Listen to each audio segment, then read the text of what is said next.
As the Israelites were making their way across the desert after their capture from Egypt, Moses, with strict orders from God himself, commanded them to construct the infamous Ark of the Covenant. Inside the Ark is home to numerous tablets engraved with the 10 Commandments from the Hebrew Bible that are believed to host magical powers, both good and evil.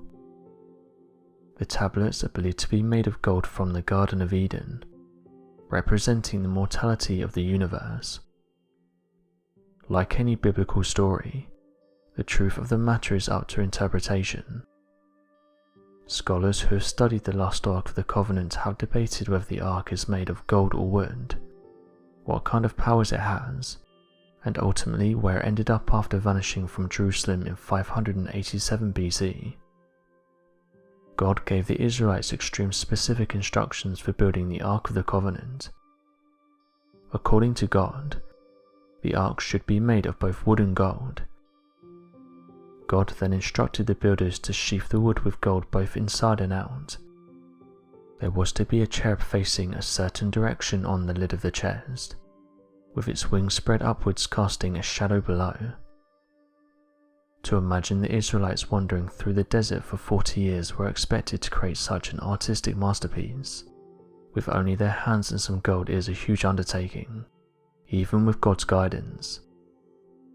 To make this story more believable to modern people, it's now believed that God chose only one man to be the designer of the Ark, and gifted him with the skills he would need to complete the task. One of the most popular theories is that the Israelites used the Ark to gain advantages on their way to conquer certain regions. Because the Ark was thought to be so powerful and had brought the Israelites such good fortune, it became a hot commodity. It was eventually stolen from the Israelites, but shortly thereafter the thieves were swept with disease and fatal illnesses, causing them to return the Ark immediately. For many years the Ark was lost to history, but according to audio recordings of Wyatt, he claims to have found the Ark inside a chamber. Here's a transcript of the interview. Okay, the recorder's on now, so can you go ahead and basically tell me what happened? On the excavation therefore the Ark of the Covenant, primarily I was interested in just the Ark of the Covenant. However, when I did the excavation down the cliff face, I ran into cutouts and we ran into crossholes, and at the bottom of this ancient quarry showed there was a crucifixion and execution spot. The Romans crucified their people there. The Jews, because of some of their special arrangements with the Romans, they basically stoned people there and beat them as examples. That's what took place there.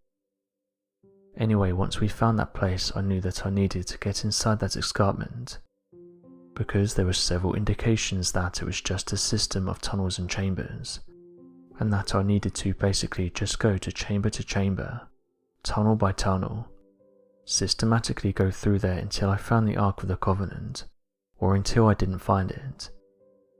And so we found it on January the 6th, 1982 at approximately 2 o'clock in the afternoon. And when I found it, it was in a situation that I'd not anticipated, or expected. That was that it was in a chamber that was totally filled with what appeared to be debris, and what turned out to be a bunch of materials or furnishings of the first temple, covered first by animal skins, then that covered by boards and then covered by stones, just whatever they could get their hands on. It looked as though it had been done in a hurry. It looked like they grabbed everything whatever they could to fill the place, and it was still a little fuzzy on why that would be done. But I don't see why I need to know everything. When God does something, I just know it's done perfectly. On the occasion of my 4th visit, I was going to make another attempt at getting some video footage. At that time I'd not had any success with any kind of reproduction attempt. This included Polaroid cameras, 35mm cameras, a VHS camera and video system.